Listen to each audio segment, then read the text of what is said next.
Welcome back.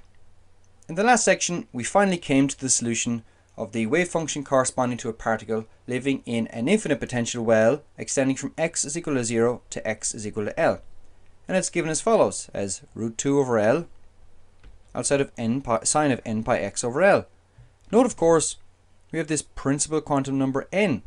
So the wave functions are quantized, and so are the corresponding energy levels. We're talking about quantization of energy. And in this video, I'd like to expand a bit more on the language of wave functions. In order to talk about wave functions, you cannot escape the concept of eigenvalue equations. I refer you to a very detailed video I did on the language of eigenvalue equations. So if we take the time independent Schrodinger equation, which is given at the bottom center of your screen, this is actually an eigenvalue equation. And an equivalent way of writing it is using Dirac's notation here. And basically what we do is we take the Hamiltonian operator, we act on a function, and we get back the same function but with a multiplicative constant known as the eigenvalue. And the time independent Schrodinger equation's eigenvalue is the energy of the particular state or the particular particle we're talking about. So the point here is that we refer everything back to the operator.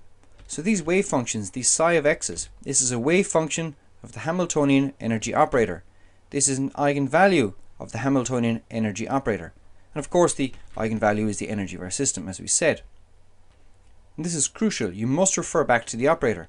But that's why people sometimes append eigen. So we can say this is actually an eigenfunction of the Hamiltonian operator, or even an eigenstate. And in Dirac notation, we say that the quantum states, so the abstract quantum states, are known as kets. And this is a ket. This is ket E sub n. But because it's in an eigenvalue equation, we can say it's an eigenket of the Hamiltonian energy operator. And I'll tell you in a moment why this is important. Before I do that, I just want to tell you something, without a lot of detail, that a ket is not the same as a wave function. And I refer you to my video where I talk about wave functions in order to understand that. But I just want to make it known to you now. So, just remember that our wave functions are eigenfunctions or eigenstates of our Hamiltonian energy operator.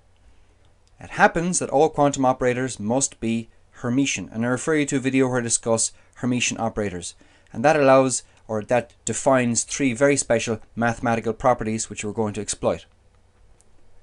Eigenfunctions or eigenstates of Hermitian operators have three important properties. They are complete, they are orthogonal to each other in a mathematical sense, and they can be normalized. Being complete means that we can take a linear combination of those to describe other states in that particular space. Now, quantum states live in what's known as Hilbert space. So we can express completeness in wave function and in Dirac notation here. Just remember, of course, that wave functions aren't quite the same thing as kets, and I refer you to that video on where I discuss wave functions. We've already used the orthogonality criterion and the normalization criterion essentially, so that's nothing new to you. The point here is as follows. We've calculated the wave functions or the eigenfunctions of the Hamiltonian energy operator. These are our wave functions here, and of course they are quantized with their principal quantum number, and we can take linear combinations of those to describe an arbitrary wave function in our Hilbert space. And the Hilbert space we're talking about is that of the infinite potential well.